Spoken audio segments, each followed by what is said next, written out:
dalam berinteraksi, bermasyarakat pun untuk kerja bakti susah. Itu seperti apa misalnya? Ngumpul nang kerja bakti sulit kan, itu kepentingan kemasyarakatan wong akeh. Sing gampang ngumpul wong rasan-rasan. Iku gampang ngumpul wong rasan-rasan. Sejauh apa sih Mister berserikat, bersosial ini mampu memengaruhi peradaban suatu bangsa? Pasti mudah kalau untuk sekedar membubarkan, itu mudah. Sing angel iku bubarno ibu-ibu, nyonya sampai nyonya aku lek pas ono diskon matahari lho. Bahaya, nanti laki-laki yang menjadi sasaran empuk adalah rakyat kecil yang tidak tahu. Pasti. Sadar enggak kalau HP itu adalah dajjal bagi kita? Dia matanya satu loh, melihat itu dajjal itu. Halo, bareng lagi bersama saya Gus-Gusan dalam program Tanyao. Di samping saya sudah ada Mister Awe. Mister Au. Bagaimana kabarnya Mister? Beliau seorang entrepreneur, akademisi yang sudah melalang buana ke seluruh penjuru dunia. Dan di episode kali ini kita akan membahas hal yang sedang ramai di negara ini, yakni tentang sosial media. Tapi sebelum itu, saya akan menanyakan hal yang mendasar dulu kepada Mister Awe. Mister, kita ini adalah makhluk sosial, butuh berinteraksi, bersosialisasi kepada masyarakat.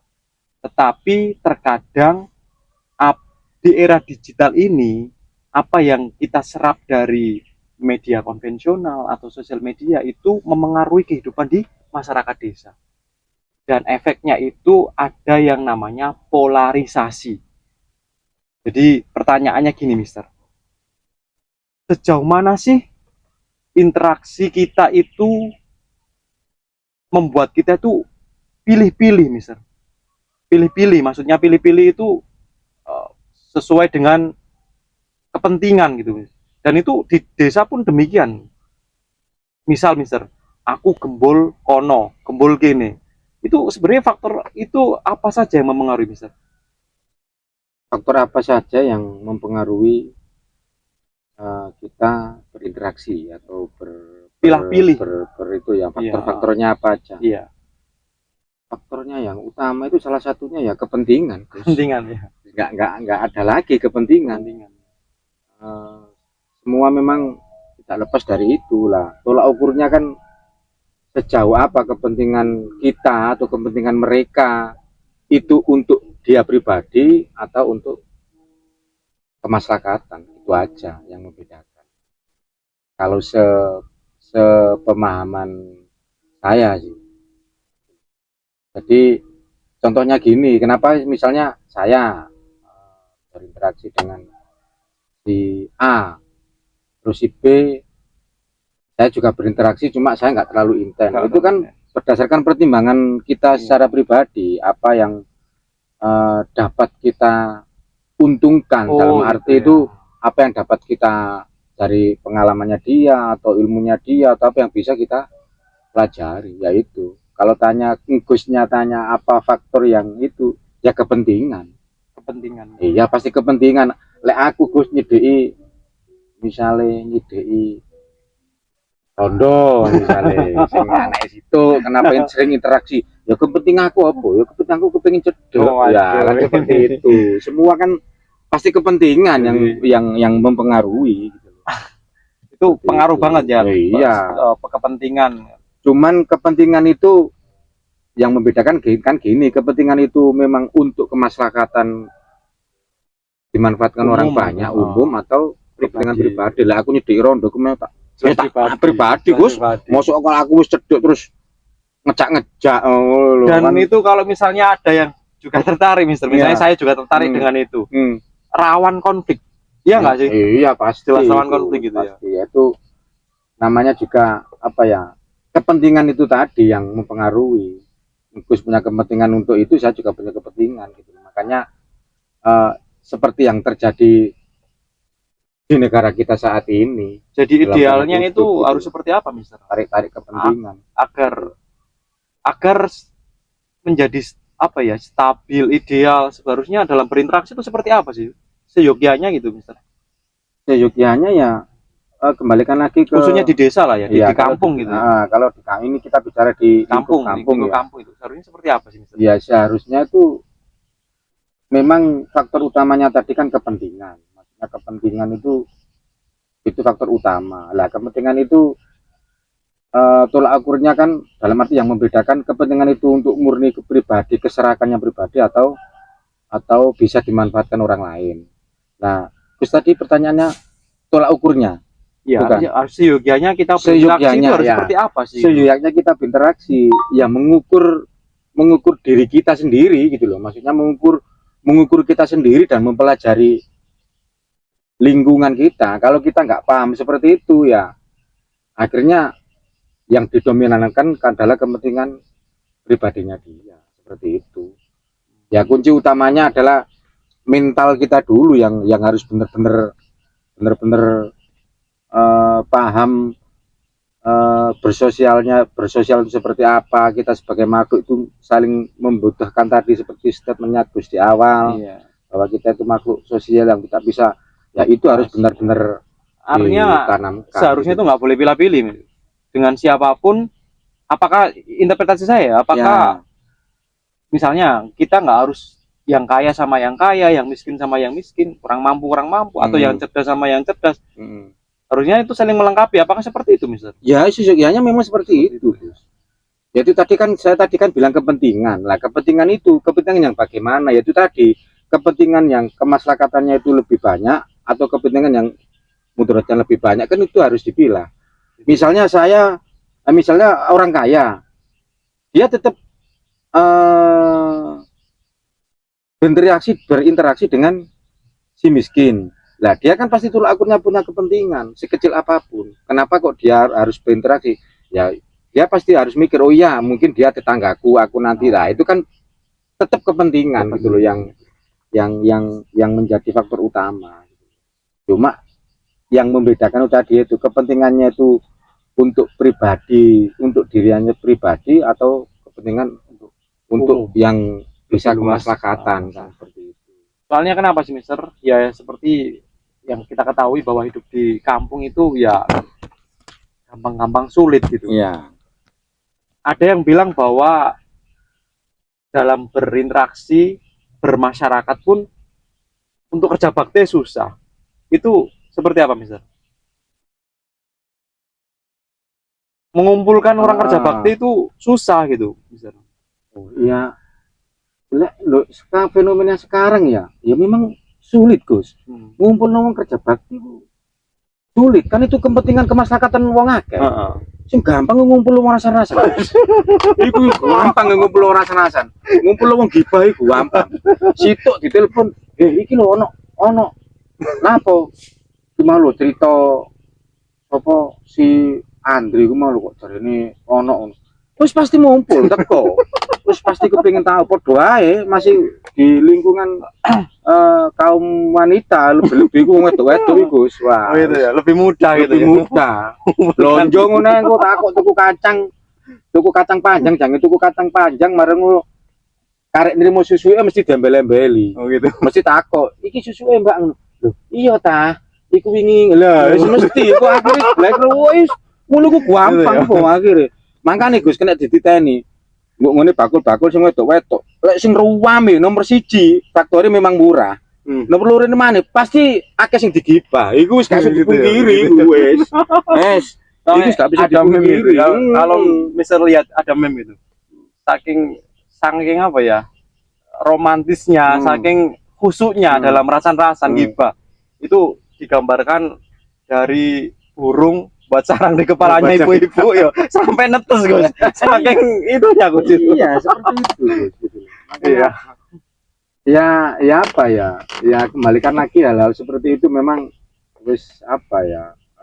Kejadian sing wis nggak bisa kita pungkiri. Dengan cara apapun kita tetap berupaya sih, jangan sampai hal-hal seperti itu terlalu sering dan terlalu apa sih, imbasnya nanti seperti apa. Takutnya itu berita-berita yang tanpa klarifikasi, tanpa konfirmasi terlebih dahulu itu menjadi ya kayak sing sekarang Iya. Kita negara kita ini Likus kan banyak wis apa yo. Iya. Bahkan suatu kebohongan itu dijadikan alat, dijadikan prestasi, popularitas seperti itu kan. Dia tahu kalau itu bohong dan dia tahu kalau itu salah, tapi karena dia dengan kebohongan yang dia tahu itu di speak up terus, dia tahu bahwa imbasnya itu nanti dia pasti populer, ya pasti dilakukan. Itu yang membedakan kepentingan pribadinya, serakahnya pribadi. Dan itu sangat mempengaruhi masyarakat di dusun. Iya. Berikutnya, Mister, sejauh apa sih peran interaksi, atau bahkan kita kalau lebih jauh ke tahun 1908, 1912 ketika ada yang namanya Serikat Dagang Islam. Jadi di era-era sebelum kemerdekaan itu kan berserikat itu sangat mempengaruhi bagaimana perjuangan pahlawan kita misalnya. Dalam kondisi era globalisasi saat ini, bahkan yang sudah ke arah digital, sejauh apa sih Mister berserikat, bersosial ini mampu memengaruhi peradaban suatu bangsa? Bagaimana Mister? Kalau peradaban suatu bangsa itu bagaimana pengaruhnya terhadap yang berserikat ya, seperti itu. Ya kalau di negara kita, ini kan kita bicara di lingkungan kita kan, itu yang kita sampaikan. Nah kalau di negara kita ini kan apa ya, pakai demokrasi ya kan, memang berserikat atau berkumpul itu memang suatu keharusan, karena itu adalah alat, karena itu adalah kendaraan gitu loh. Jadi dengan berserikat, dengan berkumpul atau bergerombol, atau gerombol itu konotasinya akan terlalu jelek ya, terlalu negatif. Berserikat, berorganisasi dan itu ya memang harus seperti itu untuk pengaruhnya terhadap kemajuan negara. Di negara utama, di negara kita ini yang menganut demokrasi. Tapi gitu. Kan banyak sekali sekarang Mister organisasi termasuk lembaga swadaya masyarakat gitu. Ya. Kadangkala itu malah sering berkonflik dengan masyarakat karena kepentingan. Saya juga kurang gimana ya, seharusnya kan yang namanya LSM atau itu kan mampu mengayomi, menjadikan apa ya, menjadi wadah masyarakat untuk membela kepentingan rakyat kecil gitu. Tapi kerap kali itu organisasinya yang dipentingkan daripada mengayomi masyarakat. Itu bagaimana Mister seharusnya yang harus dilakukan gitu agar hal seperti ini tidak terulang gitu loh, terus menerus gitu. Ya kembalikan lagi bahwa faktor utamanya itu ya kepentingan itu tadi. Tolak ukurnya itu kepentingan, sejauh mana kepentingan individual atau kelompok mereka itu lebih besar atau lebih kecil dengan kepentingan yang bermanfaat, kan seperti itulah. Yang tadi yang Gus bilang kan, kok banyak kejadian atau LSM yang justru ya berarti itu memang keserakannya murni dari mereka. Yang kenapa kok bisa sampai seperti itu? Ya pertama pola pikirnya mereka yang masih dangkal, yang masih mudah untuk dipengaruhi, masih mudah untuk politis kan, cenderung politis, cenderung kena tekanan politis dari atas, mulai dari perizinan, mulai dari aparatur yang di atasnya yang berwenang untuk mengawasi atau apa. Yes, intinya kembalinya lagi kepentingan lah Gus, maksudnya kepentingan pribadi dan kelompok mereka itulah yang lebih utama. Ya bagaimana cara menanggulanginya? Ya cara menanggulanginya ya memang harus benar-benar intent, benar-benar pemerintah. Pemerintah harusnya turun tangan. Ya harus pemerintah. Karena kalau nggak seperti itu, dulur-dulur, bahaya. Nanti lagi-lagi yang menjadi sasaran empuk adalah rakyat kecil yang tidak tahu. Pasti itu. Akhir-akhir ini banyak sekali konflik yang mengatasnamakan organisasi gitu. Ada yang sampai demo dan sebagainya. Tapi benar nggak Mister bahwa sebenarnya itu lebih mudah membubarkan demo, iya kah, daripada kalau demo, kalau di negara kita tuh pengalaman saya ya pasti mudah. Kalau untuk sekedar membubarkan itu mudah, sing angel itu bubarno ibu-ibu nyonya sampean nyonya aku lek pas ono diskon matahari lho. Iku angel iku bubarno wong kru ibu-ibu sing nang ngene diskon 50% iku kon bubar bubar. Wis gak iso iku. Sing angel iku ambek bubarno wong petan iku. Oh iya. Rasa-rasan wong gibah iku angel iku bubarno wong ngono iku. Lek bubarno wong demo lek negara mau bertindak Iya. cepat bertindak itu kalau memang itu cepat Gus, Iya. tinggal semprot pakai gas air mata dengan menurunkan aparat yang lebih besar itu wis kocar kacir gitu. Ya, Wis mudah. dulur gitu. memang bagi dulur-dulur yang punya istri apakah sama seperti istri-istri kami gitu.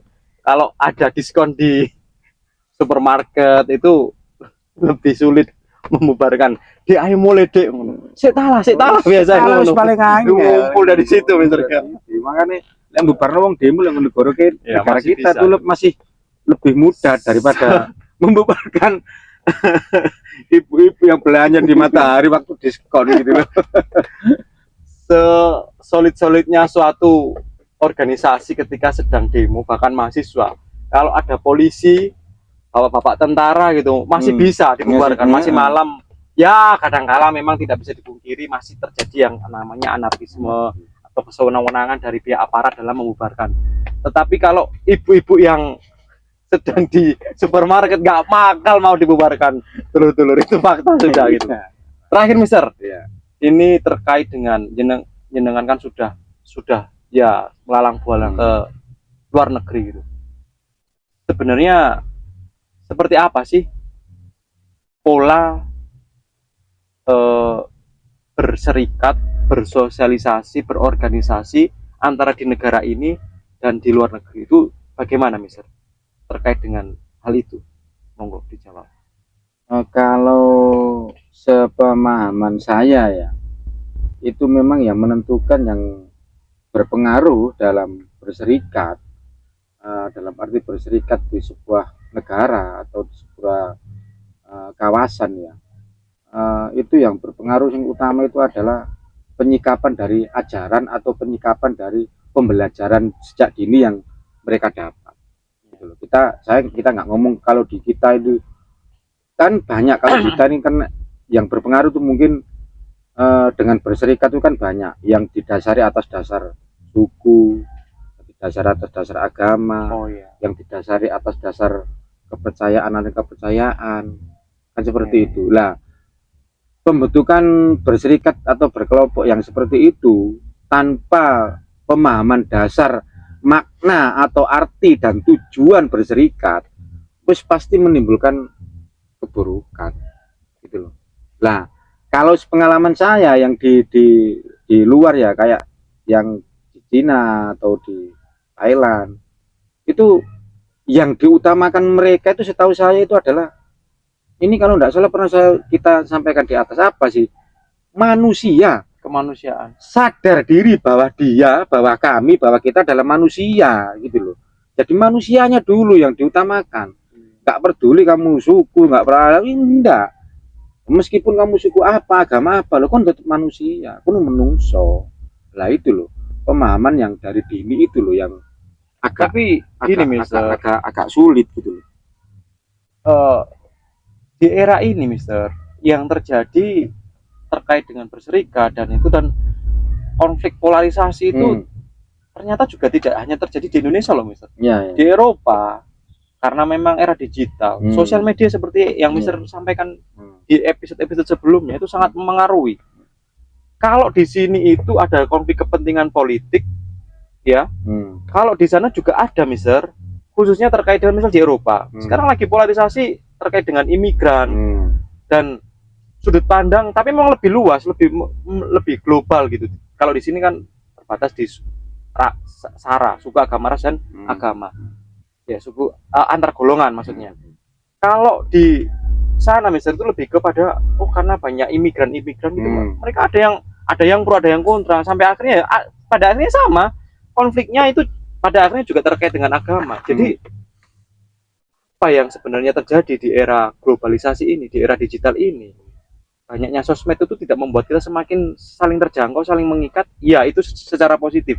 Tetapi yang sering negatifnya adalah caci maki dan hoax-hoax yang Mister sampaikan, edit-edit ya, foto, video, kemudian disebarkan di sosial media, dan itu dikonsumsi orang-orang yang ketika tidak bisa melakukan validasi yang baik, dianggap kebenaran. Kebenaran ya. Ya kayak kemarin saya itu foto saya di caption sama teman saya, mosok aku awakku ngene yang apa mukai diganti David Beckham. Yo kaget aku ditutur bojoku. Mosok wong potongane ngene, mukaku dia diganti David Beckham. Nah, kayak gitu kan ya apa ya? Ya enggak apa-apa kalau hal-hal seperti itu enggak menimbulkan apa itu kebencian, enggak menimbulkan apa ya? Sakit hati, enggak menimbulkan fitnah. Ya oke-oke saja. Yang jadi masalah di lingkungan kita, di negara kita saat ini itu kan apa ya, itu semua lagi tidak lepas dari kepentingan itu tadi semua. Dan faktor lagi yang mempengaruhi yang utama itu apa, media sosial termasuk medsos itu, teknologi lah istilahnya, teknologi. Makanya ini kalau saya pribadi ya, kalau ada bahasa pernah bilang bahwa dajjal itu yang menghancurkan umat, yang menghancurkan manusia itu salah satunya munculnya dajjal, dimana ciri-cirinya itu katanya matanya satu kan, seperti itu lah. Sadar enggak kalau HP itu adalah dajjal bagi kita, dia matanya satu loh, melihat itu dajjal itu kalau saya pribadi loh ya. Karena banyak masalah timbul, banyak konflik timbul, banyak perpecahan terjadi, banyak saling membunuh, saling lapor ke polisi. Itu apa penyebabnya? Dajjal itu tadi, HP itu tadi yang matanya satu itu. Terus sarannya Mister untuk teman-teman khususnya generasi muda terkait dengan di era digital ini, agar gak mudah termakan hoax, ujaran kebencian dan sebagainya, saran-sarannya itu harus bagaimana Mister? Saran-sarannya yang utama adalah mau belajar, mau mencari literasi. Dalam arti mau belajar itu mau belajar klarifikasi, mau belajar berliterasi itu mencari sumber lain. Jadi kita nggak perlu melihat berita dengan captionnya gini, gini. Jadi yang komprehensif lah. Jadi kita mencari informasi itu jangan satu sisi saja gitu loh. Jadi harus ada yang lain, harus di-compare gitu loh. Jangan diterima mentah-mentah. Tapi lucunya itu kadang itu gini, Gus. Karena faktor kebencian, itu loh yang utama. Faktor kebencian, karena saking bencinya, entah itu dia salah, entah itu benar pun pasti dianggap salah karena dia benci. Itu benar banget, saya setuju dengan itu. Benar pun dianggap, itu yang merusak bangsa. Iya, karena otaknya itu benci. Ya enggak tahu bencinya itu atas dasar apa. Ya dalam tanda kutip, menurut pemahaman saya, nyuwun sewu Gus, saya tidak merendahkan aliran, enggak merendahkan organisasi, enggak apa. Yang penyebab utamanya apa sih? Hal seperti itu, pemahamannya dia atau kefanatikannya dia terhadap suatu ajaran atau agama, wes itu. Saking fanatiknya sama si A, saking fanatiknya sama si B, omongannya si A diikuti, omongannya si B karena saking fanatiknya itu. Padahal dia nggak tahu kebenarannya. Dia tanpa mencari referensi, mencari info, mencari sumber lain, mencari literasi lain, dia terima mentah-mentah gitu loh. Ya itu lah, kalau generasi muda kita ke depan kepingin kita tuh lebih berkembang, ya itu harus dihindari. Hal-hal yang berbau fanatik, yang terlalu itu, ya kita belajar lah mulai sekarang, belajar mencari literasi, belajar mencari sumber informasi, belajar ya namanya mempelajari lah. Jangan sebuah informasi itu dalam arti ini informasi itu kayak tsunami di sosial media. Tapi kalau kita tidak punya kemampuan untuk berpikir, maka kita tidak bisa mengelola informasi itu untuk membedakan mana yang benar dan mana yang salah. Mister, terima kasih Mister atas wejangannya, analisisnya semuanya. Semoga kampung kita, semoga dusun-dusun yang lain, dan khusus umumnya di negara kita itu bisa berkembang dan bisa cerdas, Mister. Amin. Dulur-dulur, memilih itu wajib untuk perkembangan bangsa. Tetapi jangan sampai ketika proses pemilihan sudah selesai, masih terjadi yang namanya polarisasi, Dan seperti apa yang dikatakan Mister, ada kebencian karena kalah dalam pilihan kemarin, membuat kita tidak cerdas dan tidak bisa mengatakan yang benar adalah benar dan yang salah adalah salah. Demikian dari saya dan Mister Awe. Sampai jumpa lagi. Bye bye.